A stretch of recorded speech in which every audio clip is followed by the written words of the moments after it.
आज हमारे जो स्पीकर हैं वो किसी मतलब उनको ऐसा है कि मैं यदि बात करूं तो उनके लिए सूरज को दिया दिखाने के बराबर उनके मतलब अ, यदि मैं उनका तारीफ करूं तो इस तरीके की बात होगी।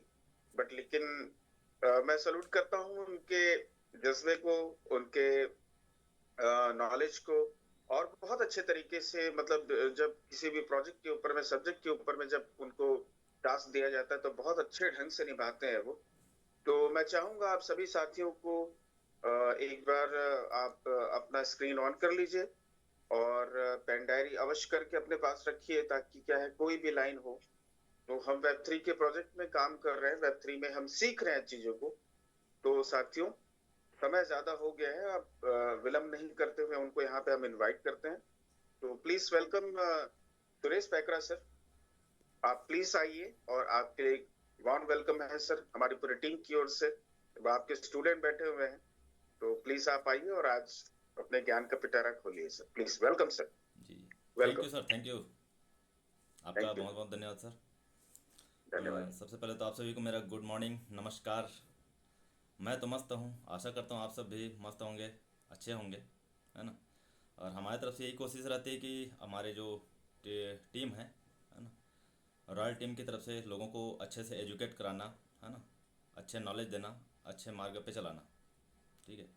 और इनके जो क्रिएटर हैं मिस्टर अमरदीप सर जी, उनको सैल्यूट करता हूँ मैं भी कि इतनी बड़ी एजुकेशन सिस्टम बनाया उन्होंने, है ना। पहले ग्रो टुगेदर टीम के नाम से बनाया, फिर उसके बाद कम्युनिटी बढ़ी तो टीम और डेवलप करना था, तो रॉयल टीम के तरफ से ज्ञान देने का उन्होंने एक टीम क्रिएट किया, जिसके बदौलत हम लोग आप सभी को इस क्रिप्टो से जुड़ी हुई एजुकेशन दे पा रहे हैं, अच्छी नॉलेज दे पा रहे हैं। तो मैं कोशिश करता हूँ कि आप लोगों को हमेशा एक फैक्ट चीज़ बताने की, है ना। मेरी तरफ से यही कोशिश रहती है कि समय जैसे करवट ले रहा है ना, दिन दुनिया चेंज हो रही है, तो उसी तरीके से हमको भी अपने आप को चेंज करना है। अगर नहीं करेंगे तो बहुत पीछे रह जाएंगे, ठीक है। तो मैं छोटा सा अपने तरफ से एक डिस्क्लेमर देना चाहूँगा कि मैं कोई वित्तीय सलाहकार नहीं हूँ, है ना। जो भी हम लोग यहाँ सर्च करते हैं अपने आईआईटी टीम के द्वारा सीख कर आपको बताने की कोशिश करते हैं, ठीक है। आप भी अपना एजुकेशन के दम पे इस जगह पे अपना इन्वेस्टमेंट कर सकते हैं। तो सबसे पहले सर मैं अपना हो जाता था, 5-5 पैसा, 10-10 पैसा, 20 पैसा ऐसे कर करके ना जेब भर जाता था। तो यहाँ ना कहीं दिक्कतें आ रही थी, ठीक है। क्या दिक्कतें आ रही थी कि वजन की वजह से, है ना, वजन की वजह से एक जगह से दूसरे जगह ले जाने में दिक्कतें आ रही थी, ठीक है। फिर उससे अपडेट होके पेपर मनी में आ गए, ठीक है। पेपर मनी में आ गए तो अभी आप देख पा रहे होंगे कागज के जो नोट हम लोग यूज कर रहे हैं, है ना। अब यहाँ फिर दिक्कतें आई, क्या दिक्कतें आई, जैसे नोट फट जा रहा है लेन देन करते समय, या फिर कट जा रहा है ना, पानी में भीग के फट जा रहा है, तो उसको क्या कर सकते हैं, फेंक तो नहीं सकते। तो उसको कहाँ जमा कर सकते हैं सर, बैंक में जमा कर सकते हैं। तो बैंकिंग सेक्टर आ गया, है ना। अब पुराने जमाने में लोग जैसे बैंक में जाते थे तो वहाँ क्या है, रजिस्टर मेंटेन हुआ करता था, ठीक है, कि अमुक नाम ने इतना निकाला है, इतना जमा किया है ना। वो पूरा रजिस्टर, एक डायरी मेंटेन हुआ करता था। आज के समय में देखो हर बैंकिंग सेक्टर जो है कंप्यूटर लेस हो चुका है, कंप्यूटराइज कर दिया गया है, ओके। अब यहाँ भी क्या होता था दिक्कतें, जैसे पैसा निकालते समय, जमा करते समय एक ही लाइन में लगे रहते थे तो भीड़ भाड़ होती थी, ओके।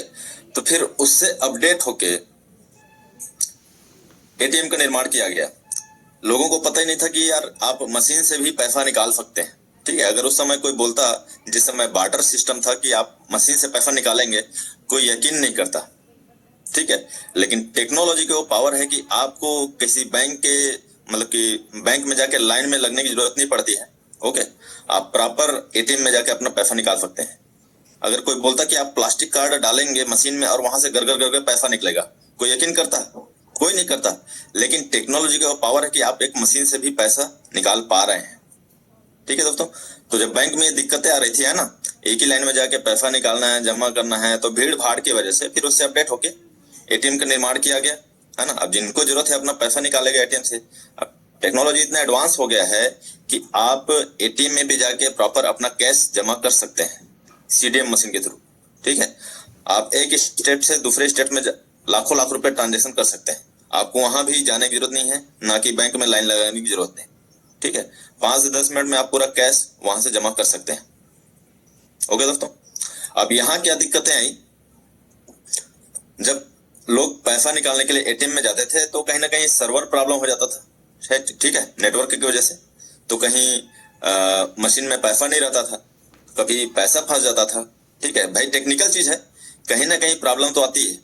ठीक है, तो ये दिक्कतें आई, तो फिर उससे अपडेट होके ऑनलाइन पेमेंट में आना पड़ा। ओके, आप देख पा रहे होंगे, आज कहीं भी जाएंगे आप दुकान में शॉपिंग करने, है ना, तो हम बारकोड लगे रहते हैं बकायदा। आप अपना फोन पे स्टार्ट कीजिए, बारकोड निकालिए और सीधा ट्रांसफर कीजिए। ठीक है, तो इसका समय आ गया है, तो वहां जो पैसे का फंसता था वो झंझट, है ना, निकालने और पैसा जमा करने का झंझट, वो सीधा कहाँ गया, ऑनलाइन पेमेंट में। आप ऑनलाइन पेमेंट के थ्रू आप लाखों रुपए भेज सकते हैं पर डे का। ठीक है, कहीं से आप सामान मंगवा रहे हैं तो ऑनलाइन आप परचेस कर ही रहे हैं, चाहे आप अमेजन से मंगवा रहे हैं, चाहे मीशो से मंगवा रहे हैं, है ना, आपको डायरेक्ट वहां तक जाने की जरूरत नहीं है फिजिकली तौर पे। ओके, तो ये ऑनलाइन पेमेंट के थ्रू आप वो सब कर पा रहे हैं। ठीक है, अब यहाँ क्या दिक्कतें आई, ठीक है, यहाँ क्या दिक्कतें हैं, जैसे आपके नजदीकी रिलेशन वाले हैं, वो दूर दराज में हैं, उनको करंटली चाहिए 10 लाख 12 लाख, आप कैसे भेज पाएंगे ऑनलाइन के माध्यम से? क्योंकि भाई गूगल पे फोन पे चला रहे हैं, वो तो 1 लाख से ज्यादा है नहीं, लिमिट है। ओके, तो फिर उससे अपडेट होके डिजिटल मनी में आना पड़ा। ठीक है, जिसको हम लोग अभी यूज कर पा रहे हैं, digital money, digital assets, crypto currency, अलग अलग नामों से जाना जाता है, उसको मैं आगे डिफाइन करूंगा आपको। ठीक है, तो कहने का मतलब ये है कि जब जब दिक्कतें आई तब तब अपने आप को अपडेट करना पड़ा। ठीक है, और इसी के साथ हमको भी अपने आप को अपडेट करना है। ओके दोस्तों, और जो अपडेट नहीं करेगा वो पीछे रह जाएगा। मान के चलो अभी आप फिजिकली मतलब डिजिटली संपत्ति को अपनाना नहीं चाहते हैं, है ना, आप दुकान खोल के रखे हैं, बड़ा सा मॉल। ओके, आपने वहां करोड़ों की संपत्ति लगा रखे हैं। ओके, और आपने बारकोड को नहीं लगाए, और वहां लोग जा रहे हैं सामान लेने, और ज्यादातर क्या है, आप तो आज के समय में बैंक को तो अपने जेब में लेके घूमते हैं लोग, समझ रहे हो, ऑनलाइन पेमेंट के जरिए होता है। तो आप अगर बारकोड लगाए नहीं है तो आपका जाहिर सी बात है मॉल चलेगा ही नहीं, क्योंकि लोग तो कैश लेके घूमते नहीं है। ओके, जेब में उतना पैसे रखते नहीं है, समझ रहे हो। तो ये चीज है, अगर आप अपने आप को अपडेट नहीं करेंगे तो आपका शॉपिंग मॉल हो चाहे कोई भी दुकान हो, नहीं चलेगा। ओके दोस्तों, यहाँ तक कि एक ठेला है, ठेला वाला भी बारकोड रखता है ना, भले वो 5 रुपए का खरीदे सामने वाला चाहे 10 रुपए खरीदे, क्या करता है, सीधा फोन निकालता है, सीधा ट्रांसफर करता है। ओके दोस्तों, तो कहीं ना कहीं हमको समय के साथ चलना पड़ेगा, अपडेट होना पड़ेगा। अगर हम अपडेट नहीं होंगे तो मैं लिख के देता हूँ आपको, आपके बेटे अपडेट होंगे। ओके, अब आके आते हैं डिजिटल मनी। तो डिजिटल मनी को क्रिप्टो करेंसी के नाम से भी जाना जाता है, डिजिटल एसेट्स के नाम से जाना जाता है, वर्चुअल करेंसी के नाम से भी जाना जाता है। ओके, अब सबसे पहले हम समझते हैं कि व्हाट इज क्रिप्टो करेंसी, क्योंकि ये सब क्या है, डिजिटल एसेट्स है। ठीक है, तो क्रिप्टो करेंसी एक आभासी मुद्रा होता है। आभासी मुद्रा मतलब जिसको हम देख तो सकते हैं लेकिन छू नहीं सकते। ठीक है, एग्जाम्पल जैसे हमने फोन पे किया 10,000, है ना, सामने वाला उसको देख रहा है ना, हाँ भाई मेरे पास 10,000 आ गया है, लेकिन क्या उसको वो छू पाया? नहीं छू पा रहा है। तो उसी को आभासी मुद्रा के नाम से जाना जाता है। ओके जी, अब क्रिप्टो करेंसी भी एक प्रकार का आभासी मुद्रा है, जो कि क्रिप्टोग्राफी की मदद से ब्लॉकचेन पर संचालित होता है। ठीक है, अभी क्या है, ब्लॉकचेन पर रन होता है। ठीक है, अभी का जो दौर है, मैं एयरपोर्ट पे भी ड्यूटी किया हूँ। ठीक है, वहां भी ब्लॉकचेन पे चलता है। ठीक है, जितने भी डाटा है ब्लॉकचेन पे सेव होते जाता है। यहाँ तक कि आप समझ पा रहे होंगे, बैंकिंग सेक्टर हो गया, जितने भी टेक्निकल चीज हो गया, मेडिकल सेक्टर हो गया, सारे जगह ब्लॉकचेन का यूज किया जा रहा है। ठीक है, ब्लॉकचेन के बारे में हमने पिछले क्लास में बताया थे कि ब्लॉकचेन का खास बात क्या है।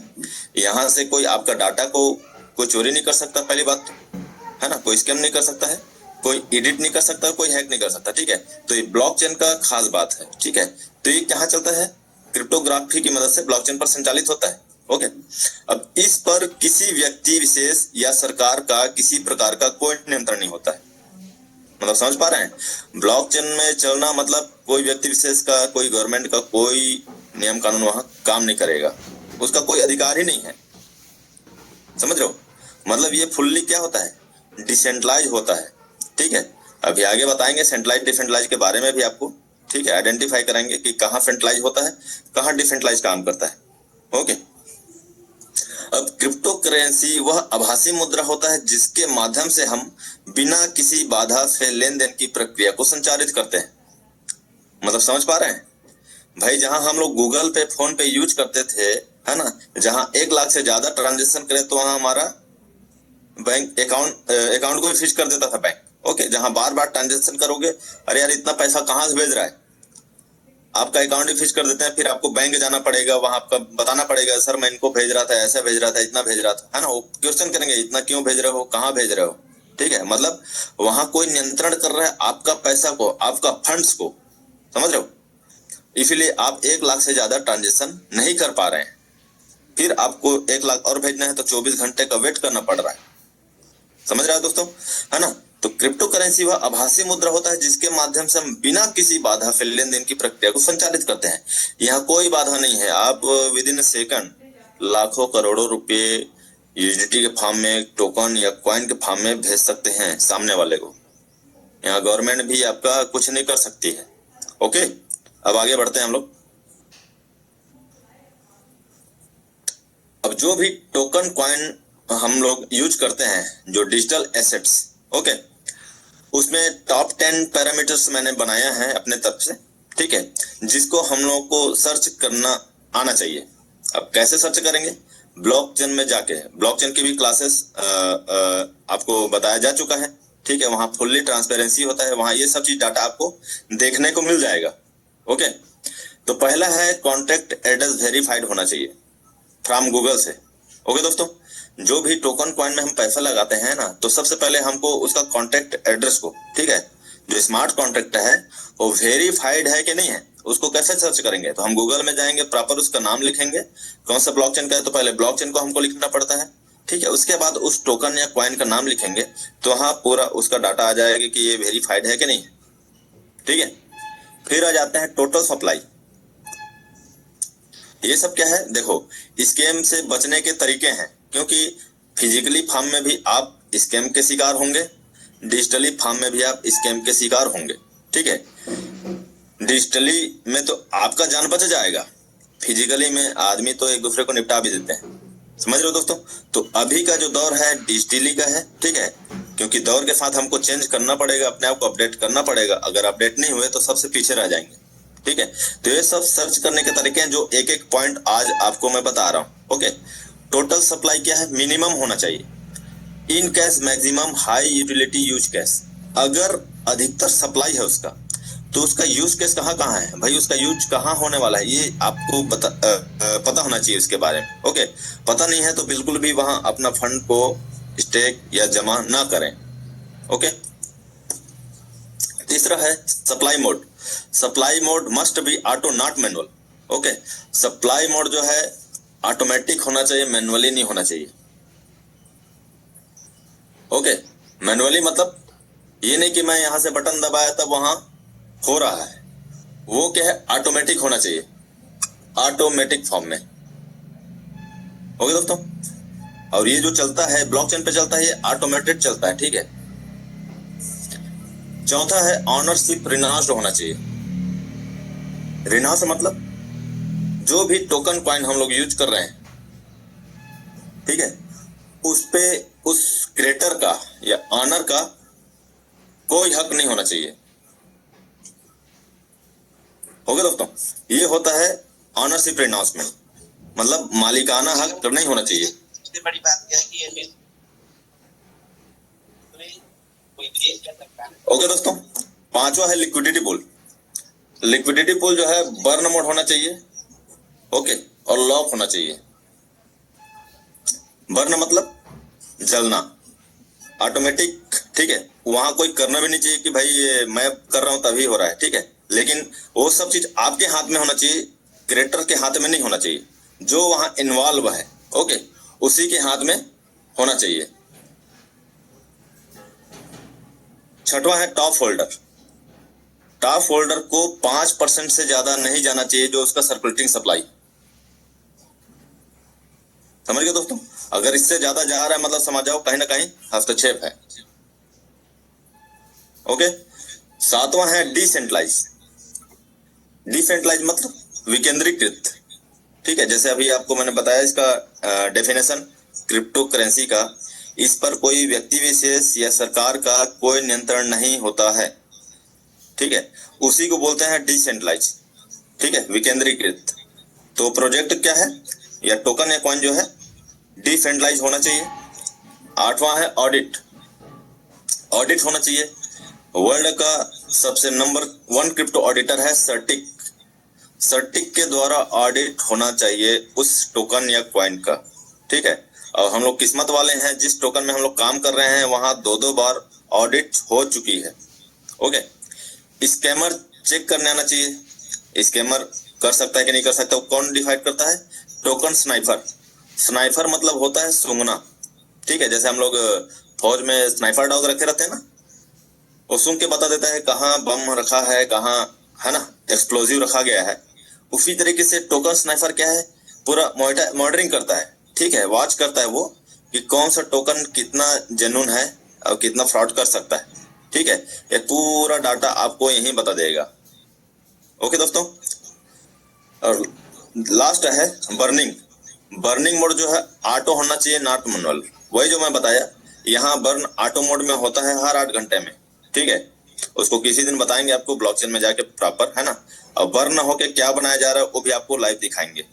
ओके, तो ये 10 पॉइंट जो है किसी भी क्रिप्टो में हम काम कर रहे हैं तो ये पैरामीटर्स उसमें होना चाहिए। अगर ये पैरामीटर्स उसमें नहीं है मतलब समझ जाओ आपका फंड कहीं ना कहीं गोलमाल होने वाला है। ओके दोस्तों, अब आगे आ जाते हैं how to identify centralise and decentralise system. ठीक है, मैं जो बता रहा था वहां किसी गवर्नमेंट का अधिकार नहीं होना चाहिए, तो कैसे उसका अधिकार रहता है वो भी आपको बताता हूँ, है ना। तो यहाँ क्या होता है, सेंट्रलाइज मतलब होता है केंद्रीकृत, मतलब कोई नियंत्रण कर रहा है, कोई चला रहा है सिस्टम को। ठीक है, डिसेंट्रलाइज मतलब विकेंद्रीकृत। ठीक है, मतलब सब चीज जो यहाँ एक्शन लिया है उसी के हाथ में है, कोई तीसरा व्यक्ति का कोई रोल नहीं है। ओके, अब यहाँ क्या होता है, फाउंडर में यहाँ ऑनर होते हैं, मालिक होते हैं। ठीक है, जो पूरा सिस्टम को क्रिएट मतलब कि चलाते हैं, अपने हाथ में रखते हैं। एग्जाम्पल जैसे हम लोग बैंक में खाता खुलवाते हैं ना, तो हमारा डाटा उनके पास है। ठीक है, मतलब वो हमको कंट्रोल करते हैं। ठीक है, हमारे फंड्स को वो कंट्रोल करते हैं, हमारा उस पर कोई रोल नहीं रहता है। ठीक है, यहाँ क्या होता है, डिसेंट्रलाइज में क्रिएटर होता है। क्रिएटर मतलब मॉडिफाई करके मार्केट को दे दिया, उसके बाद उससे उसका कोई लेना देना नहीं है। ठीक है दोस्तों, जैसे यहाँ हम लोग सब क्या हैं जो यहाँ इन्वॉल्व हैं, हम सब क्रिएटर हैं। ठीक है, क्रिएटर बनने के लिए आदमी को IIT करना पड़ता है, कंप्यूटर साइंस करना पड़ता है ना, कि भाई अगर कोई टोकन क्रिएट करूं तो मैं क्या क्या सीखूं, क्या क्या एजुकेशन लूं, है ना। लाखों करोड़ रुपए खर्च करना पड़ता है तब जाके वो एक सॉफ्टवेयर इंजीनियर बन पाता है। लेकिन हम लोग अपने आप को किस्मत वाला समझो जो खुद क्रिएटर हो इस सिस्टम के। ठीक है, हम लोग खुद टोकन को बना रहे हैं। ठीक है, हम लोग खुद बर्न कर रहे हैं, बर्न करके स्टेबल कॉइन ए बनाए जा रहे हैं। ठीक है, आगे बताएंगे कैसे बन रहा है। ठीक है, दूसरा है केवाईसी। केवाईसी मैंडेटरी होता है। ठीक है, बैंक में, LIC में, कहीं भी हम जाते हैं, है ना, अपना डाटा देते हैं उनको, Aadhaar card, PAN card, Gmail ID, mobile number, ये सब चीज डाटा, मतलब डाटा जहां अपना आप दे रहे हो किसी अथॉरिटी को, मतलब समझ जाओ वो सेंट्रलाइज प्रोजेक्ट है। ओके, यहाँ और डिसेंट्रलाइज में क्या होता है सर, नो केवाईसी, कोई केवाईसी की जरूरत नहीं है। आपसे कभी आज तक कोई डाटा मांगा ही नहीं कि अपना मोबाइल नंबर दो सर, आपका ईमेल ID दो सर, ठीक है, अपना आधार कार्ड दो। कोई मांगते हैं? कोई नहीं मांगते हैं। आप बिटकॉइन खरीदो ना, कोई मांगेगा ही नहीं, समझ रहे हो, क्योंकि बिटकॉइन क्या है, एक डिसेंट्रलाइज कॉइन है। ओके दोस्तों, तीसरा है पैकेज। पैकेज सिस्टम होता है सेंट्रलाइज प्रोजेक्टों में। ओके, आप कैसे आइडेंटिफाई करोगे भाई, जैसे कोई LIC करने आया मान के, है ना, कि भाई आपको 1000 रुपये हर महीने पटाना है, तो एक पैकेज रखा जाता है। ठीक है, कि मेरे को, हाँ मैंने इतना का LIC किया है तो मैं हर महीना 1000 रुपये मुझे पटाना है, एक पैकेज रहता है। ठीक है, और यहाँ क्या है, कोई पैकेज की जरूरत नहीं है। आप चाहो तो 1 रुपए से स्टार्ट करो, चाहो तो 1 करोड़ से स्टार्ट करो, आपके ऊपर है। आप कितने का बिटकॉइन लेना चाहते हैं, कितने के LGNS लेना चाहते हैं, आपकी मर्जी। ठीक है, यहाँ कोई रूल्स रेगुलेशन लागू नहीं है कि नहीं भैया आपको $100 पे ही लेना पड़ेगा कि $300 पे ही लेना पड़ेगा। ओके, कोई पैकेज नहीं रहती है। ठीक है, यहाँ क्या है, आपका पैसा जो है लॉक रहता है। ओके, पैसा लॉक रहता है। जैसे मैं सपोज बैंक में 1 लाख FD किया 1 साल के लिए, तो 1 साल तक मैं उसको छेड़ नहीं सकता। ठीक है, जैसे मैं LIC कर रहा हूँ तो 10 साल का मेरा वो है मैच्योरिटी, तो 10 साल जब तक कंप्लीट नहीं होगा तब तक मैं उसको छेड़ नहीं सकता, छू नहीं सकता। समझ रहे हो दोस्तों? ये सब चीज कोई भी डिजिटल एसेट्स में पैसा लगाओगे ना, तो ये सब सर्च करने के तरीके हैं, वो तरीका आपको बता रहा हूँ। फिर उसके बाद कितने तरीके से आप पैसा कमा सकते हो वो मैं बताऊंगा। ओके, तो ये आ गया चौथा नंबर, आपका पैसा जो है लॉक होता है। ठीक है, अब यहाँ क्या है, नो लॉकिंग। आपका फंड आपके हाथ में रहता है, आप चाहो तो उसको बॉन्ड के हिसाब से जितने दिन का आपको लॉक करना है आपके ऊपर है, नहीं करना है तो नॉर्मल स्टेक रखो, कोई दिक्कत नहीं है। यहाँ कोई जोर जबरदस्ती नहीं होता है। ठीक है, बट अदर सेक्टर में हम अपना फंड को देते हैं, हमारा फंड उनके पास लॉक रहता है। ठीक है, नेक्स्ट आ जाते हैं एप्लीकेशन। सेल्फ एप्लीकेशन के द्वारा रन करवाते हैं, जैसे हम लोग यूज करते हैं ना योनो, SBI, ये सब चीज है ना, उनका खुद का एप्लीकेशन होता है जिसको हम लोग यूज करते हैं, जिसके माध्यम से हम लोग पेमेंट करते हैं। ठीक है, यहाँ रन ओनली DApp का मतलब होता है डिसेंट्रलाइज एप्लीकेशन। ओके, विकेंद्रीकृत एप्लीकेशन है, ये किसी के नियंत्रण में नहीं रहता है। ओके, इसमें जो टोल की आता है ना वही मेन है। उसके बाद आपका मोबाइल डाटा क्या पता कोई चोरी कर लिया है ना, कोई हैक कर लिया। ठीक है, तो जो 12 की आप लिख के रख ली हैं तो आपका सब चीज सेफ है। ठीक है, इसका खास बात है। ठीक है, इसको कोई स्कैम हैक नहीं कर सकता है जब तक आपका 12 की उनको नहीं मिलेगा तब तक।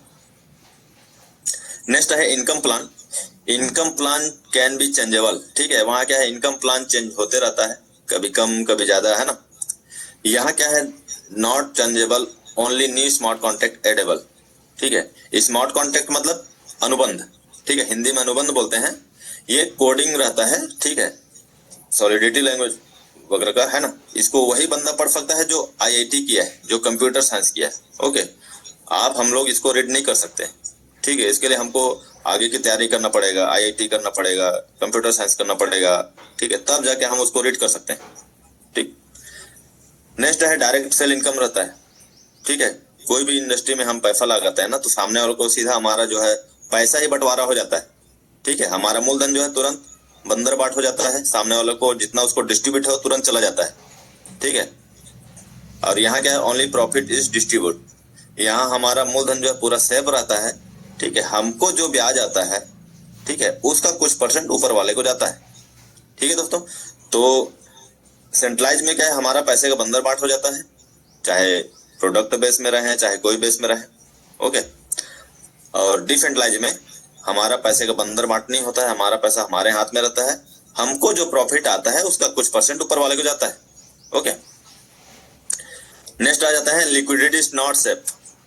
लिक्विडिटी इज नॉट सेफ मतलब हमारा जो लिक्विडिटी मतलब, पहले तो बहुत लोग समझते नहीं है कि लिक्विडिटी क्या है। लिक्विडिटी मतलब होता है फंड में जो जमा पैसा है। ठीक है, फंड में जो पैसा है उसी को लिक्विडिटी के नाम से जाना जाता है, जो एसेट्स हैं। ओके, तो सेंट्रलाइज प्रोजेक्टों में वहां हमारा जो फंड्स है वो सेफ नहीं होता है। ठीक है, अभी आप न्यूज देखे होंगे PNB का, पंजाब नेशनल बैंक का, लोगों का 70-80 लाख का गोल्ड पार हो गया, करोड़ रुपए गायब हो गया। ठीक है, बैंक से। अब उसमें किसका हाथ है किसका नहीं है किसी को पता भी नहीं है। ओके, अभी एक और न्यूज आया था, अभी बिलासपुर का एक लेडीज है, महिला है, कर्मचारी है SBI। ठीक है, 2 करोड़ से ऊपर का फ्रॉड कर दी थी, हालांकि वो पकड़ी गई। मतलब ये बताने का मतलब मेरा ये है कि सेंट्रलाइज प्रोजेक्ट में हम जिसको है ना विश्वास करके जहां हम अपना फंड रख रहे हैं वहां भी हमारा पैसा सेफ नहीं है। ठीक है, इसको और आगे डिफाइन करूंगा आपको कि पैसा हमारा कहाँ सेफ है। ओके, नेक्स्ट आ जाते हैं डिसेंट्रलाइज। डिसेंट्रलाइज में हमारा पैसा पूरा सेफ रहता है। ठीक है, क्योंकि भाई यहाँ पैसा हमारे हाथ में रहता है, ना कि किसी तीसरे व्यक्ति के हाथ में। हम सेंट्रलाइज में जहाँ अपना KYC वगैरह करते हैं ना, अपना डाटा दे रहे हैं, मतलब समझ जाओ हमारा फंड उनको दे रहे हैं। ठीक है, और अपने फंड का हमारा अधिकार भी नहीं, समझ रहे हो। हम जो बैंक में खाता में जो पैसा रखे हैं वो हमको डिजिटली फॉर्म में दिखाता है, हाँ भैया इतना, मतलब कि 2 लाख 3 लाख जितना है आपको अकाउंट नंबर में शो होगा, लेकिन आप निकालने जाओगे तुरंत तो बैंक में भी उतना अवेलेबल नहीं रहता है। वो बोलेगा सर थोड़ा टाइम दीजिए, 2 घंटा बैठिए फिर आइए या फिर कल आइए, है ना। वो लोग आपको टाइम देते हैं, ठीक है। मतलब अपने पैसा को निकालने के लिए हमको टाइम की जरूरत पड़ती है, ठीक। और यहाँ क्या है, पूरा पैसा आपके हाथ में है, 24 घंटे में कोई भी टाइम अपना पैसा निकाल सकते हो, ठीक है। लिस्ट कहाँ रहता है सर? ये सेंट्रलाइज में, सेंट्रलाइज एक्सचेंज में रहता है। वैसे बाइनेंस हो गया, CoinDCX हो गया, है ना, जितने भी सेंट्रलाइज एक्सचेंज है वहां लिस्ट रहता है। और ये क्या है, डिसेंट्रलाइज एक्सचेंज में लिस्ट रहता है, जैसे क्विकसेफ हो गया, स्विगीसेफ हो गया, ओके। तो ये सब क्या है, डिसेंट्रलाइज एक्सचेंज है। इसमें वही व्यक्ति निकाल सकता है जिसका यहाँ फंड होगा, अदरवाइज तीसरा का कोई रोल नहीं है, ठीक है। जैसे क्विकसेफ में हमारा फंड रखा गया है तो मेरा जितना फंड वहां रखा गया है मैं उतना ही निकाल पाऊंगा लाइव रेट के हिसाब से, उससे ज्यादा 1 रुपया मैं नहीं निकाल सकता, ठीक है। और अदर जो एक्सचेंज है वो क्या है, हैक होने का डर रहता है, स्कैम होने का डर रहता है, मतलब आपका फंड कोई और भी निकाल सकता है, ठीक है। नेक्स्ट आ जाता है withdrawal system after 1 to 72 hours, ठीक है। मतलब अपने पैसे को निकालने के लिए आपको 1 से 72 घंटे का वेट करना पड़ता है। आपका फंड को पेंडिंग करके रखते हैं सामने वाला, चाहे आप किसी भी फील्ड में रखो, किसी भी प्रोजेक्ट में रखो, ठीक है। अपना पैसों को निकालने के लिए आपको टाइम की जरूरत पड़ती है, ठीक है।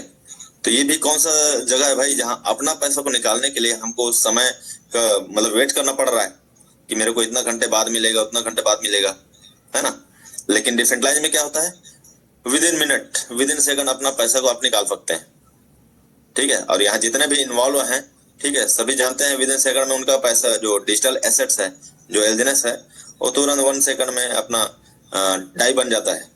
डाई मतलब एक खरा सोना है, आप मार्केट में किसी को भी दे दो तुरंत ले लेगा ब्रोकर जो है, ठीक है। जो डिजिटल एसेट की वैल्यू समझता है ना वो तुरंत उठा लेगा वो, ओके। अब rate not so much increase and control by honour, ठीक है। रेट जो है कंट्रोल करता है ऑनर कि मुझे कब बढ़ाना है कब घटाना है, ठीक है। कब घटाऊंगा तो लोग इन्वॉल्व होंगे, मतलब कब बढ़ाऊंगा तो उसके बाद जैसे जैसे आएगा फिर वो खत्म कर देगा, ठीक है। मतलब पूरा उसके हाथ में रहता है, पूरा मोनेटाइज करता है, ठीक है। यहाँ क्या है, डिसेंट्रलाइज में इंक्रीज और डिक्रीज ओनली नेचुरली, ठीक है। क्रिप्टो का एक ही नेचर है, ज्यादा खरीदने वाले आएंगे तो रेट ऊपर जाता है और ज्यादा सेल करने वाले आएंगे तो रेट डाउन होता है। एग्जाम्पल, मार्केट में अगर ज्यादा टमाटर आ गया तो रेट डाउन हो जाएगा, ठीक है। वहीं अगर सप्लाई कम हो गया तो रेट ऊपर हो जाएगा। जो 5 रुपए मिलता था 50 रुपए भाग जाता है, और सप्लाई ज्यादा होता है तो जो 50 रुपए है वो 5 रुपए में जाता है, ठीक है। तो ये ओनली नेचुरली होता है, ज्यादा खरीदने और ज्यादा बेचने के ऊपर डिपेंड होता है। ये जितना बायर होंगे जितना सेलर होंगे उसके ऊपर डिपेंड करता है, ओके। लेकिन सेंट्रलाइज में ऐसा नहीं है, ठीक है। वो पूरा अपने हाथ में रखता है कि मुझे कब बढ़ाना है कब घटाना है, ओके। अब डिजिटल एसेट्स कितने टाइप के होते हैं? 2 टाइप के होते हैं। एक कॉइन होते हैं, ठीक है। कॉइन उसको बोलते हैं जो खुद के ब्लॉकचेन में रन करता है, ओके दोस्तों। जैसे बिटकॉइन क्या है, एक खुद के ब्लॉकचेन पे रन करता है। इथेरियम, बीएनबी ये सब क्या है, अपना खुद के ब्लॉकचेन में रन करता है। तो जो अपने घर पे रहता है ना, जो खुद के ब्लॉकचेन पे रन करता है उसको कॉइन के नाम से जाना जाता है। और आगे है टोकन, उसको थोड़ा सा बाद में क्लियर करूंगा, ठीक है। तो कॉइन भी 2 प्रकार के होते हैं, ओके। कौन कौन से हैं? स्टेबल कॉइन है और नॉन स्टेबल कॉइन है, ओके। अब स्टेबल कॉइन मतलब जिसका रेट फिक्स है, ठीक है, जिसका रेट फिक्स है। जैसे रुपया है, एग्जाम्पल, जैसे 100 रुपया है तो 100 रुपए की वैल्यू 100 रुपया है। आप किसी दुकान में जाएंगे 100 रुपया देंगे तो 100 रुपए का ही सामान देगा आपको, 1000 रुपए का नहीं थमाएगा, है ना। मतलब जिसका रेट फिक्स है उसको स्टेबल कॉइन के नाम से जाना जाता है, ठीक है। जैसे रुपया हो गया, यूएसडीटी हो गया, डाई हो गया, यूएसडीटी हो गया, है ना, यूएसडीसी हो गया, अपना स्टेबल कॉइन ए आ गया है ना। तो इनका क्या है, रेट जो है फिक्स रहता है, ठीक है। अब डिमांड की वजह से ब्रोकर जो है प्राइस बढ़ा देते हैं जी, है ना। जैसे बाइनेंस में आप खरीदने जाओगे तो $1 है ना आपको 96-97 रुपया मिल रहा है, ठीक है। लेकिन वो 90-92 के ज्यादा नहीं जाता है, ठीक है। लेकिन डिमांड की वजह से लोग उसमें प्राइस को बढ़ा देते हैं, ओके।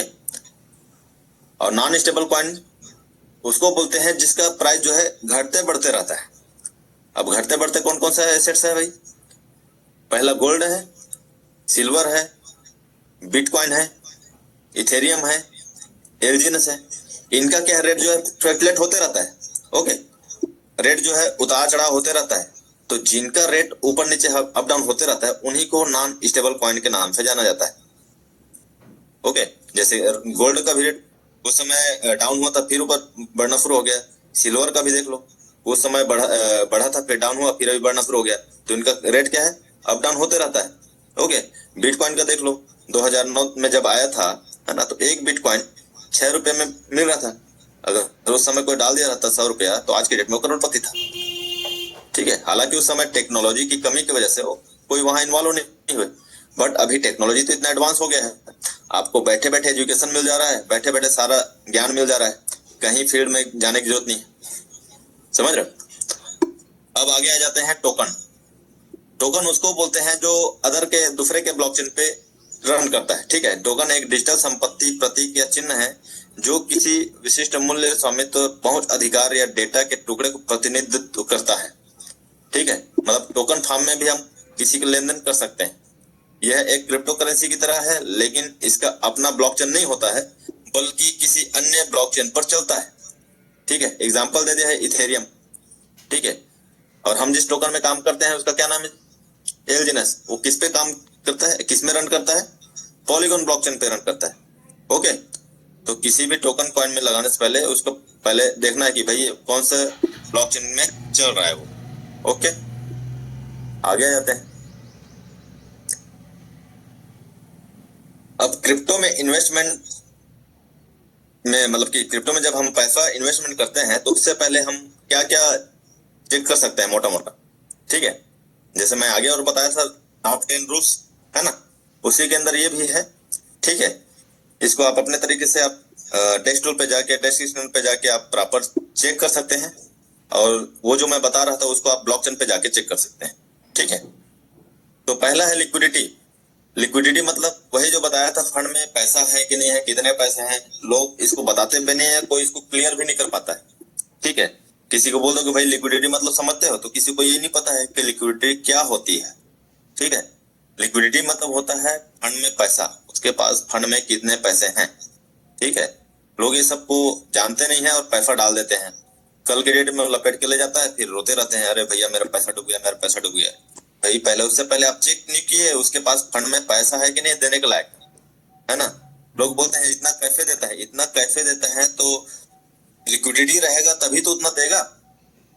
ठीक है, पड़ोसी बोल दिया यहाँ मेरे को 30% मिल रहा है, सामने वाला उसको पूछता ही नहीं है कि उसके फंड में पैसा है कि नहीं, ले भैया मेरे भी डाल दे, और कल के डेट में वही गायब हो जाता है। फिर पड़ोसी के चक्कर में पीछे घूमते रहते हैं, भैया आपको देख के मैंने डाला था। अरे भैया पड़ोसी को देख के मत डालो आप, ये जितना बता रहा हूँ टेक्निकल चीज उसको आप नोट करते जाइए, उसके बाद आप अपना पैसा इन्वेस्टमेंट कीजिए।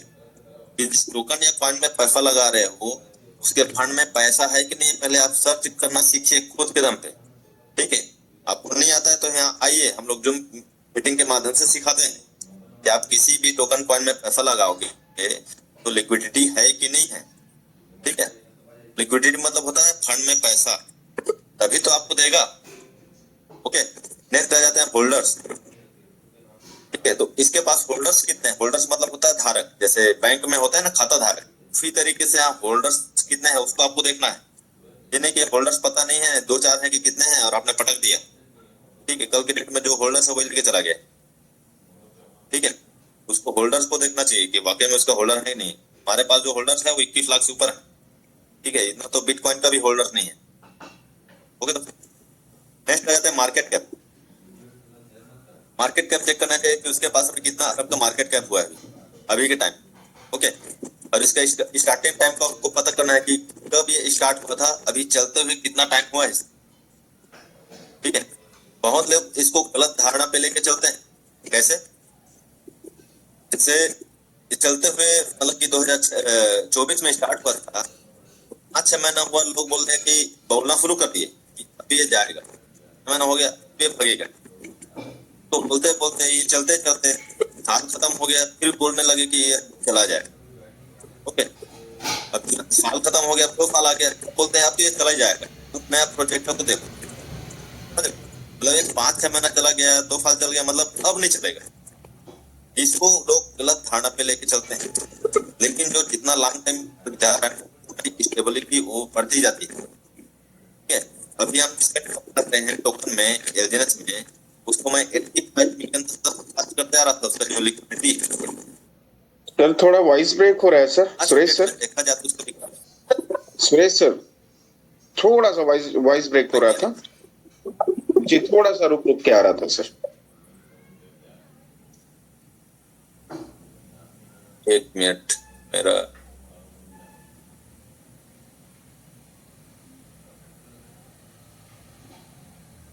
हेलो अभी आ रहे सर? हाँ अभी क्लियर है। ओके ओके, मेरा 2 डिवाइस चल रहा था ना, इसलिए नेट कम पड़ जा रहा था जी। Okay sir. तो कहाँ से ब्रेक हो रहा था सर, थोड़ा बताएंगे? सर इसी पेज को मतलब यहाँ पे फिर से एक बार रिपीट कर दीजिए, कोई इशू नहीं। बढ़िया है। ओके ओके ठीक है दोस्तों, तो मैं दोबारा बता देता हूँ। क्रिप्टो में इन्वेस्टमेंट करने से पहले हमको क्या क्या चेक करने आना चाहिए, ठीक है, उसको मैं आपको थोड़ा बता रहा हूँ, है ना।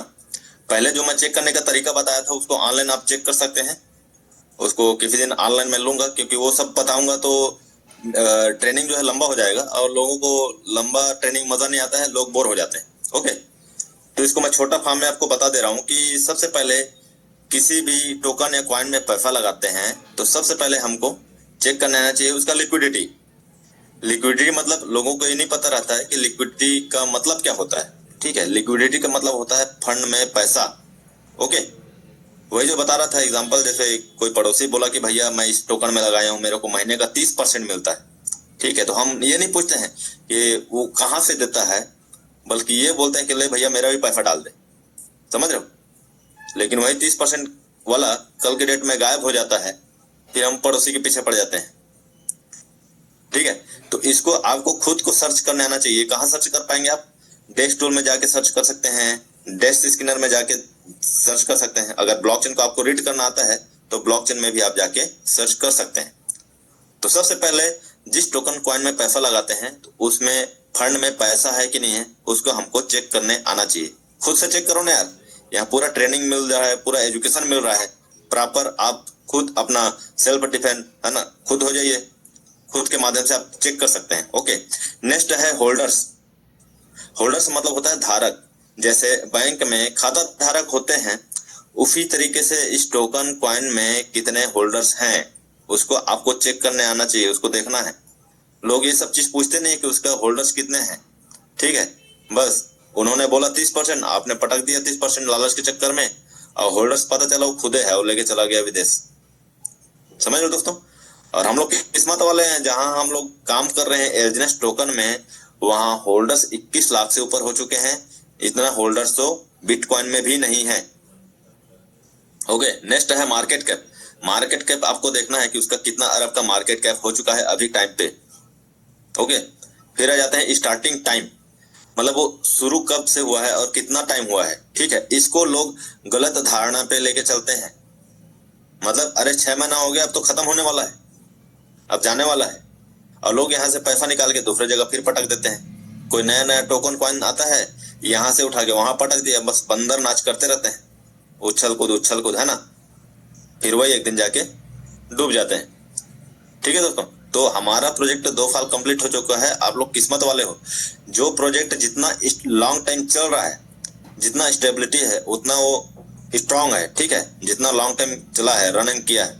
ओके, हमारा एलजीएनएस 2 साल कंप्लीट हो चुका है, और लोग इसको अभी तक गलत धारणा पे लेके चल रहे हैं कि अरे भाई साल भर हो गया अब खत्म हो जाएगा, 2 साल हो गया अब खत्म हो जाएगा, और वो बोलने वाले वही रह गए, इसमें आने वाले आगे निकल गए। ओके, पांचवा है टोटल सप्लाई बराबर सर्कुलेटिंग सप्लाई। इसका मतलब लोगों को पता ही नहीं रहता कि सप्लाई क्या होता है और सर्कुलेटिंग सप्लाई क्या होता है। टोटल सप्लाई मतलब जितना बना है, ओके, जितना बना है वो मार्केट में बटा है कि नहीं बटा है, सर्कुलेट मतलब बटा है कि नहीं बटा है, इसको आपको देखने आना चाहिए। अगर ये दोनों बराबर है मतलब पैसा आपका सेफ है। ठीक है, लोगों को ये सब डाटा नहीं पता रहता है। टोटल सप्लाई मतलब बोलोगे तो नहीं पता होता है, सर्कुलेटिंग सप्लाई क्या है पूछोगे तो नहीं पता रहता है। ओके, लिक्विडिटी पूछोगे तो नहीं पता रहता है। तो भाई ये सब नहीं पता है, तो अभी का जो दौर आ चुका है डिजिटल एसेट्स का, और इसका एजुकेशन मिलता है हमारे रॉयल टीम में। तो आप आइए, सीखिए और आगे बढ़िए। ओके दोस्तों, अब आगे बढ़ते हैं। हम जिस टोकन कॉइन में काम करते हैं, है ना, एलजीनेस में। ओके, तो यहाँ लिक्विडिटी स्टार्टिंग टाइम में डाला गया था $2,80,000। ओके, और टोकन डाला गया था 70,000। मतलब इसका वैल्यू निकाला जाए तो दोनों बराबर मात्रा में लिक्विडिटी पूल में डाला गया था। ठीक है, पूल मतलब कुआं होता है। ठीक है, उसी तरीके से लिक्विडिटी पूल है जहां फंड इकट्ठा होता है। अब फंड ये जो है दोनों फार्म में रहते हैं। ओके जी, मतलब टोकन फार्म में रहेगा और डाई फार्म में भी रहता है। ठीक है, इसका लिक्विडिटी पूल का खासियत क्या है कि जब मुझे खरीदना है तो डॉलर अंदर जाता है, टोकन बाहर आता है। ओके, और जब मुझे बेचना है तो डॉलर अंदर जाता है, टोकन अंदर जाता है, डॉलर बाहर आता है। एग्जाम्पल, जैसे आपको गोल्ड लेना है। ठीक है, फिजिकल संपत्ति गोल्ड लेना है, तो आपके पास पैसे हैं। ओके, आप गए सोनार के पास, सोनार को आपने पैसा दिए, आपको गोल्ड मिल गया। ओके, अब गोल्ड को रखे हो आप 2 साल 3 साल, जैसे रेट बढ़ा आप फिर गए सोनार के पास, सोनार को दिए गोल्ड, आपको पैसा मिल गया। तो सेम वही काम ये लिक्विडिटी पूल करता है डिजिटली फॉर्म में। ओके, यहाँ पैसा और डिजिटल गोल्ड दोनों भरे पड़े हैं। आपको जो चाहिए यहाँ से लीजिए, आपके पास टोकन है तो पैसा डालिए। ठीक है, डॉलर, और डॉलर चाहिए तो टोकन डालिए, क्योंकि विदाउट टोकन आप यहाँ से 1 रुपया नहीं निकाल सकते। ओके, वही जो बताया था कि भाई यहाँ से अब हमारा जो फंड पड़ा है 400 मिलियन के ऊपर, उसको अगर मुझे निकालना है तो सबसे पहले मेरे पास क्या होना चाहिए? एलजीनेस होना चाहिए, टोकन होना चाहिए, तभी मैं निकाल पाऊंगा, अदरवाइज नहीं निकाल पाऊंगा। ओके, तो इसको बताने का मेरा मकसद ये था कि जो टोटल सप्लाई बोला था मैं, टोटल सप्लाई बराबर सर्कुलेटिंग सप्लाई। ठीक है, अगर ये 400 मिलियन को आदमी तभी निकाल पाएगा जब उसके पास एक्स्ट्रा टोकन कॉइन होगा। ओके, तो भाई जितना सप्लाई था वो पूरा मार्केट में बढ़ चुका है। ठीक है, किसी के पास एक्स्ट्रा टोकन नहीं है जो यहाँ से 400 मिलियन को निकाल पाए। मतलब जहां सर्कुलेटिंग सप्लाई टोटल सप्लाई बराबर है, मतलब पैसा हमारा सेफ है। ओके दोस्तों, और आज के डेट में यही जो उस समय अगर कैलकुलेट किया जाए, इसका जो वैल्यू था $2,80,000 और 70,000 टोकन, तो जिसका वैल्यू था उस समय कैलकुलेट करोगे तो लमसम 5,35,00,000 के आसपास था लिक्विडिटी जो है। ठीक है, दोनों फॉर्म यहाँ जब डाला गया था। ठीक है, जो आज के डेट में बढ़ के 40 अरब पार कर चुका है। तो आप समझ सकते हैं कि इसका लिक्विडिटी कितना स्ट्रांग है, और जिस प्रोजेक्ट में लिक्विडिटी स्ट्रांग है मतलब समझ जाओ आपका प्रोजेक्ट पूरा सेफ है। ठीक है, आपका पैसा सेफ है। ओके, अब आगे आते हैं, क्रिप्टो में कितने प्रकार के इनकम कर सकते हैं। ठीक है, तो हमने ये सब चेक कर लिया कि भैया उसके पास फंड में कितना पैसा है, उसके होल्डर्स कितने हैं। ओके, उसका लिक्विडिटी पूल में कितना पैसे हैं। ठीक है, वो कितना टाइम से स्टार्ट हुआ है, उसका टोटल सप्लाई कितने हैं और सर्कुलेटिंग कितना हुआ है। ठीक है, तो वो सब चीज पूरा डाटा हमने देख लिया, तब हमको यहाँ इन्वेस्टमेंट करना है। ठीक है, क्रिप्टो इंडस्ट्री में अब जब हम यहाँ इन्वेस्टमेंट करते हैं तो यहाँ कितने तरीके से हम पैसा अपना बना सकते हैं। ठीक है जी, तो यहाँ मोटा मोटा हम लोग 4 तरीके से यहाँ पैसा बना सकते हैं। ओके, तो पहला है इन्वेस्टमेंट। इन्वेस्टमेंट मतलब जैसे हम फिजिकली संपत्ति में करते हैं। ओके, जमीन जायदाद में करते हैं, सोना चांदी में करते हैं इन्वेस्टमेंट, है ना जी।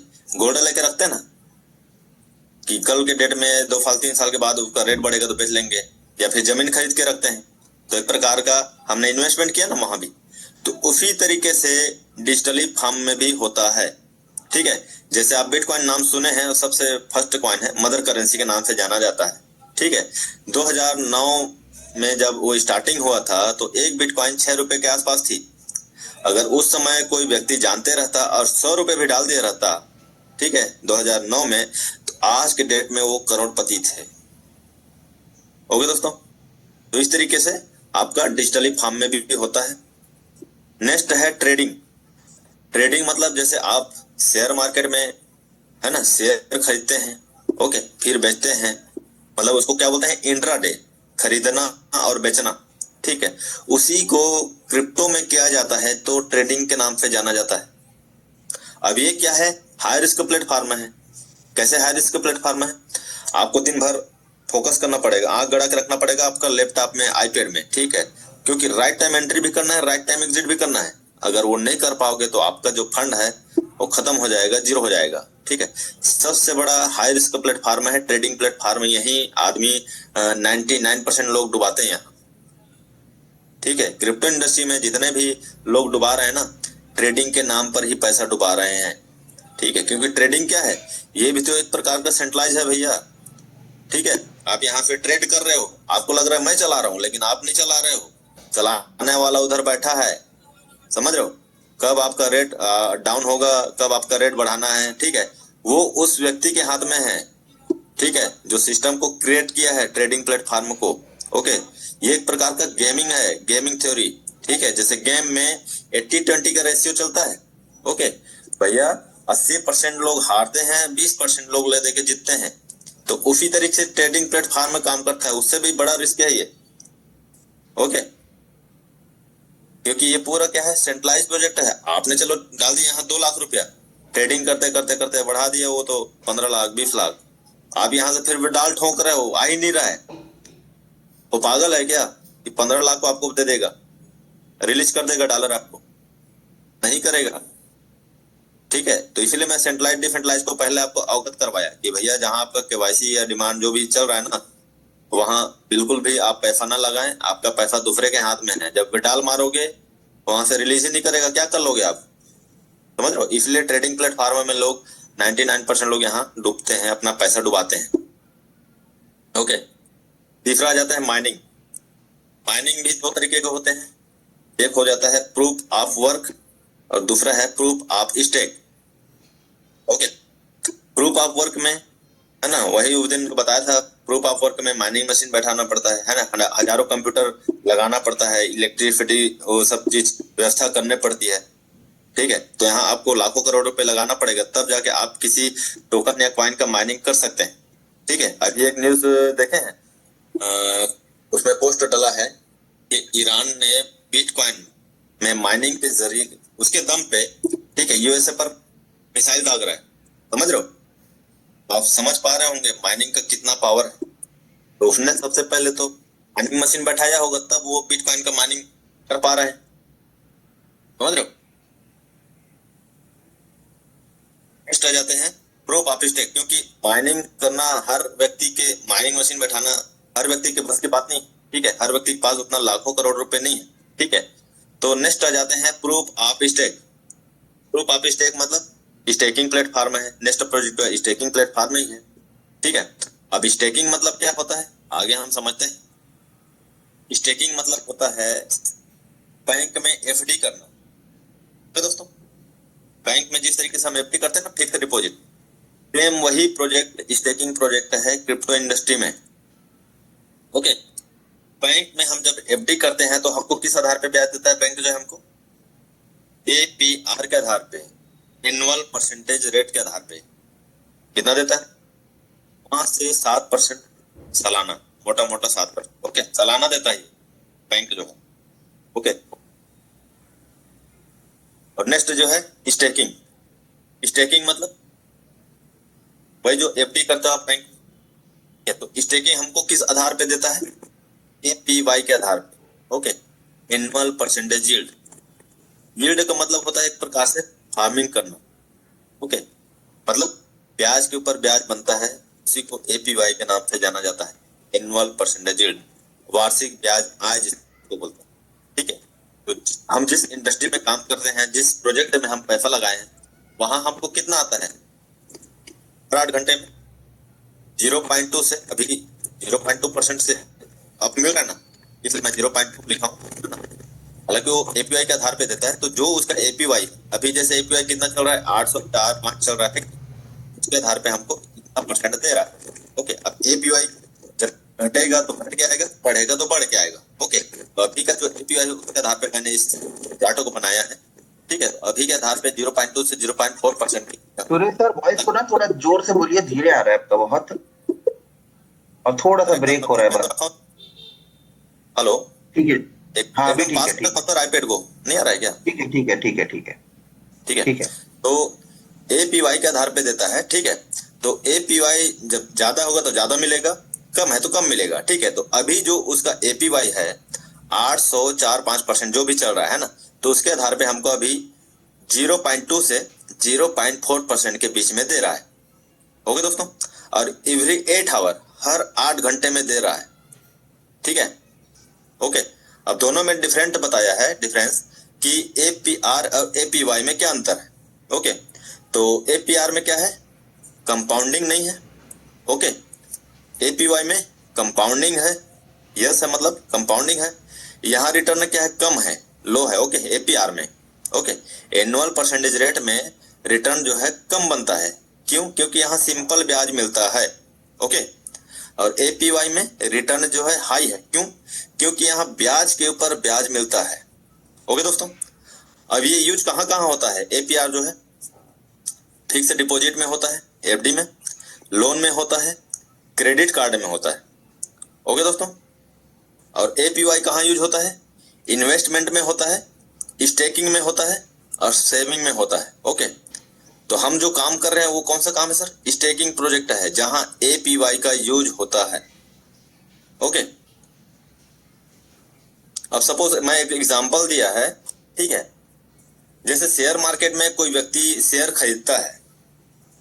ओके, शेयर खरीदता है, जैसे 1000 शेयर खरीदे उन्होंने, एक शेयर का प्राइस कितना है? 100 रुपया। ठीक है, तो उस व्यक्ति को कितना पैसा लगाना पड़ा सर? 1 लाख रुपया। ओके, इस बात को आप समझिएगा, एक कैलकुलेशन का गेम है, कंपाउंडिंग की पावर को मैं आपको बता रहा हूँ। ओके, शेयर मार्केट में हम जैसे शेयर खरीदते हैं, कोई भी अडानी अंबानी किसी का भी हमने शेयर खरीद लिया, 1000 शेयर खरीदा, एक शेयर का प्राइस कितना है? 100 रुपया है। तो हमने 1000 शेयर खरीदे, तो हमको कितना पैसा लगाना पड़ा सर वहां? 1 लाख रुपया। अब 1 साल बाद यदि उसी शेयर का प्राइस जस्ट डबल हो गया, मान के चलो 200 रुपया हो गया। ओके, तो हमारा जो इन्वेस्टमेंट किए थे 1 लाख रुपया, ठीक है, वो कितना का हो गया सर? उसका वैल्यू 2 लाख रुपया। समझ रहे हो? एग्जांपल दे रहा हूं ना, अगर जस्ट डबल हो गया तो हमारा जो फंड है वो जस्ट 2 लाख रुपया हो गया। लेकिन वही 1 साल बाद अगर 100 रुपए का वैल्यू अगर घट के 80 रुपया हो जाता है, ओके, 80 रुपया हो जाता है, तो जो हमारा फंड 1 लाख रुपया लगा था, उसका वैल्यू कितना हो गया सर? 80,000 रुपया, मतलब 20,000 माइनस पे आ गए हम। ठीक है, और लोग इसी जगह पे पैसा लगा के वेट करते रहते हैं, वेट करते करते बूढ़े हो जाते हैं, बुढ़ापा चला जाता है, लेकिन शेयर वहीं के वहीं रह जाता है, बल्कि और डाउन हो जाता है। अगर मार्केट रेट ऊपर चढ़ गया तब तो ठीक है भैया, फायदा हो गया, लेकिन वहीं अगर मार्केट रेट डाउन हो गया तो समझ जाओ आपका फंड जो है नुकसान पे आ गया है। ठीक है, ये रहा शेयर मार्केट का एग्जाम्पल। ओके, अब इसी की जगह हम आ जाते हैं पावर ऑफ कंपाउंडिंग में। ओके, एल्जेनस फार्म में जो हम लोग टोकन कंपाउंडिंग करते हैं, ठीक है, तो जिस समय रेट चल रहा था $6.28 है ना, उस समय के टाइम पे मैंने इसको बनाया था। ठीक है, तो जैसे सपोज कोई व्यक्ति 1000 टोकन लिया है, ठीक है, 1000 टोकन लिया है, तो इसका रेट चल रहा है, एक टोकन का प्राइस $6.28। ठीक है, और डॉलर क्या चल रहा है? बाइनेंस में खरीदने जाते हैं तो 96 रुपया पड़ता है। ठीक है, तो हमने टोटल 1000 टोकन खरीदे, जिसका वैल्यू कितना पड़ा सर? 6,02,800 रुपया। ओके, इतना पैसा हमने लगाया। ठीक है, एक साल बाद हमारा जो टोकन है, ठीक है, वो बढ़ के कितना हो गया?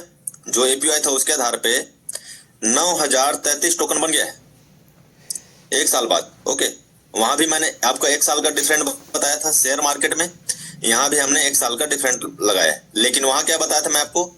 जस्ट डबल हो गया, तो मतलब 100 रुपया का रेट 200 रुपया हो गया, तो आपका 1 लाख जो है 2 लाख हो रहा था।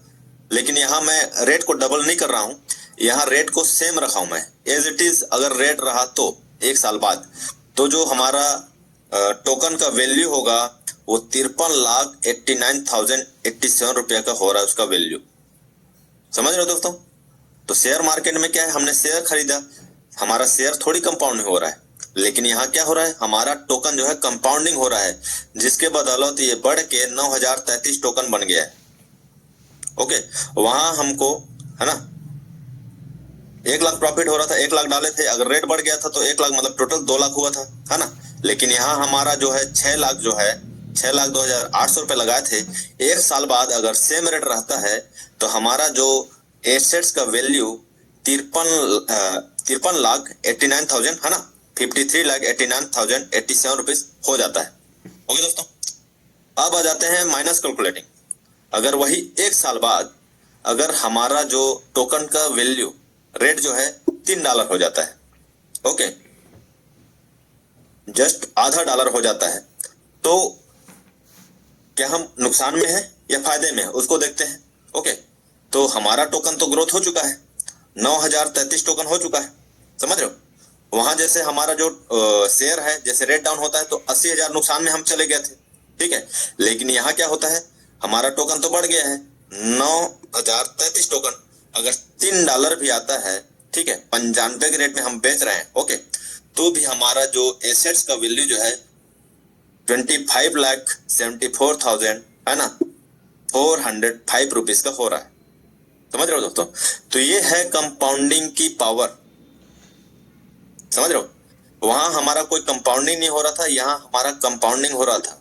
जिस टोकन में आप काम कर रहे हैं, जिस एसेट्स पे आप पैसा लगा रहे हैं, आप कोशिश कीजिए आपका एसेट्स वहां कंपाउंडिंग हो रहा है कि नहीं हो रहा है, ठीक है। ये पावर ऑफ कंपाउंडिंग है जिसके वजह से हमारा जो है रेट डाउन होने के बावजूद भी हम इतने बड़े फायदे में हैं। 6 लाख हमारा 25 लाख का वैल्यू करके दे रहा है, आधा डॉलर होता है तो मतलब $3 होता है तो भी, ओके। अब आगे आ जाते हैं हम, हमें डिजिटल एसेट्स पे इन्वेस्टमेंट क्यों करना चाहिए, ओके। ये तो हो गई फायदे की बात, ओके।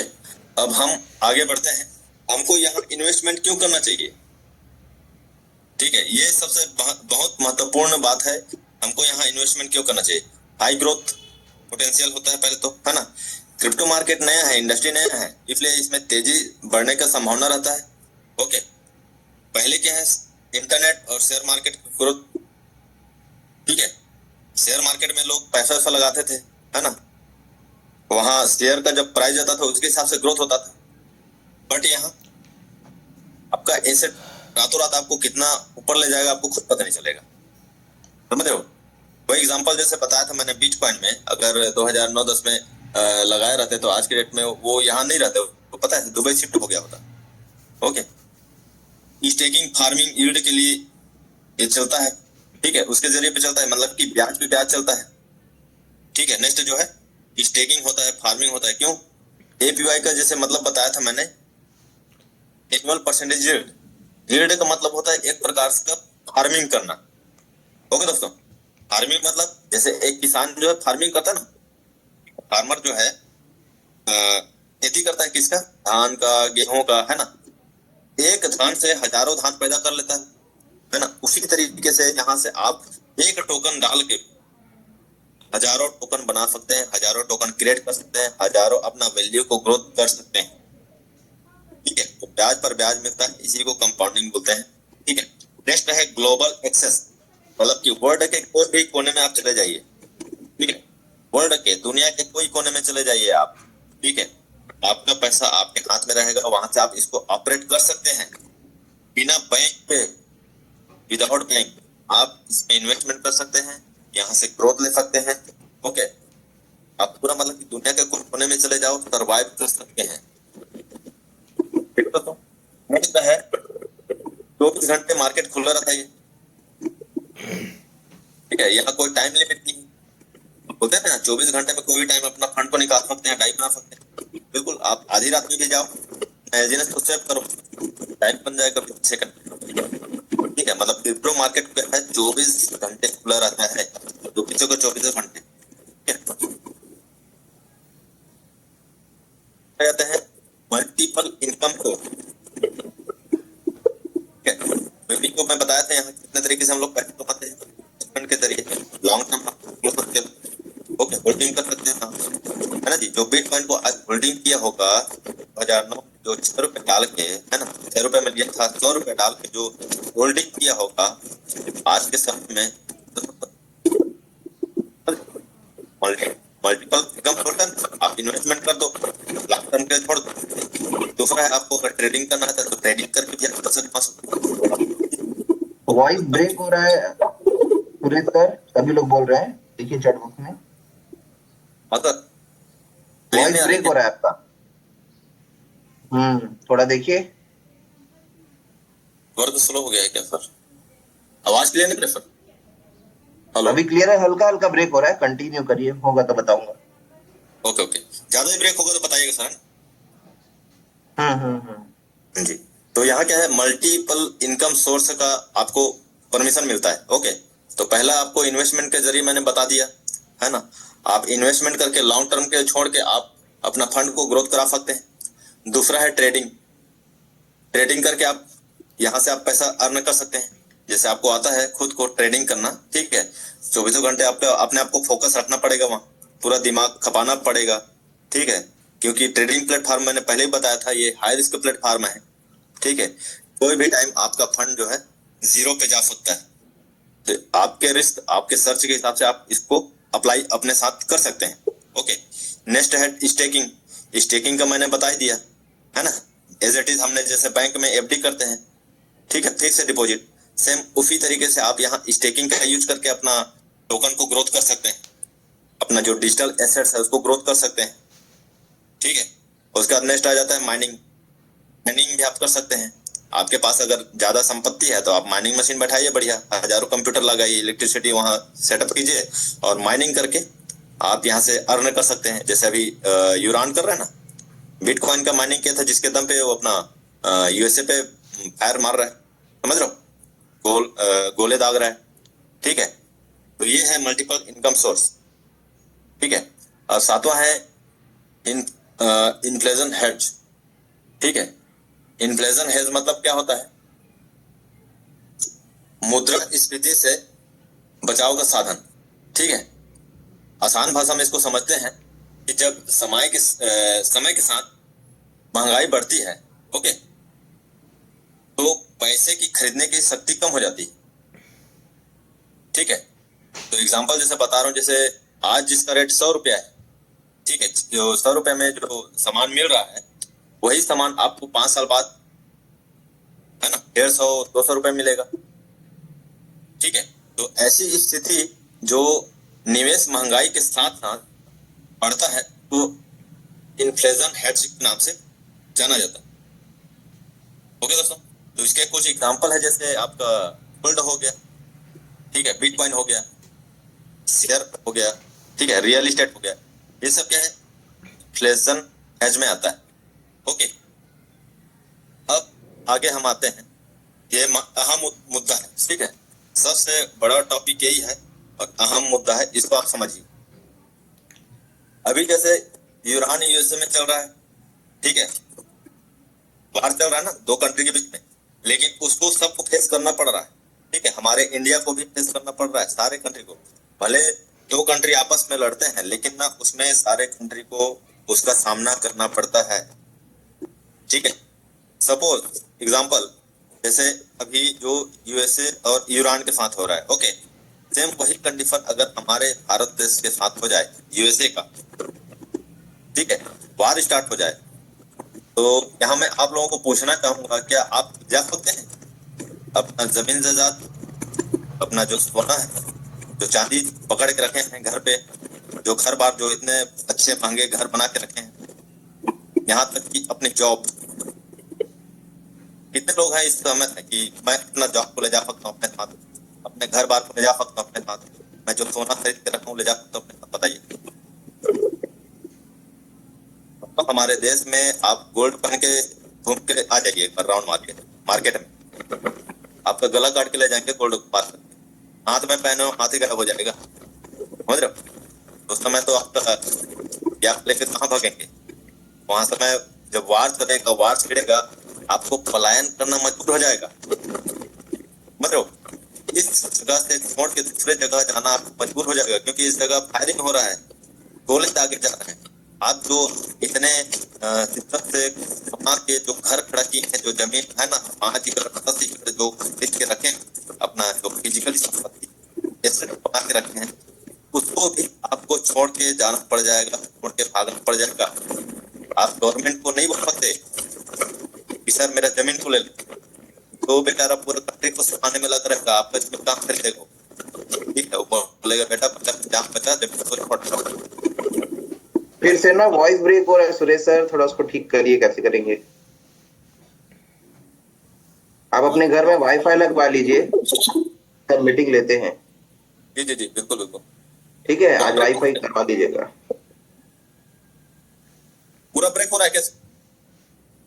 ब्रेक होता है बार बार, और ये प्रॉब्लम हर मीटिंग में आ रहा है, तो आप वाईफाई लगाएंगे तभी सॉल्व होगा। मेरे को लगता है वहां पर इंटरनेट इशू है आपके एरिया में। ओके, अरे कोरबा में तो बैठा हूँ सर, बीच सिटी में। अब यहाँ भी वाईफाई का दिक्कत है, तो मतलब कि नेट का दिक्कत है, तो लगवाना ही पड़ जाएगा। अभी ठीक आ रहा है, अभी ठीक आ रहा है। चलिए ओके, कंटिन्यू। मतलब बीच बीच में ब्रेक हो रही है? हाँ, बीच बीच में ब्रेक होता है। Okay okay. देखिए सिम, बाद में सिम चेंज करके देखिएगा, कुछ करके देखिएगा। बाकी अभी तो कंटिन्यू करते हैं सर, ठीक है? जी जी जी बिल्कुल बिल्कुल। तो मैं यही बताना चाह रहा था कि जो हम लोग इसने इतने मतलब कि मुश्किलों से लड़ के हमने, है ना, जो फिजिकली संपत्ति जमा किए हैं, है ना, सोना चांदी हो गया चाहे जमीन हो गया, है ना, कल के डेट में अगर हमारे देश के साथ ये छिड़ता है, युद्ध छिड़ता है, तो हमको भी उसको छोड़ के जाना पड़ जाएगा, पलायन करना मजबूरी हो जाएगा। समझ रहे हो?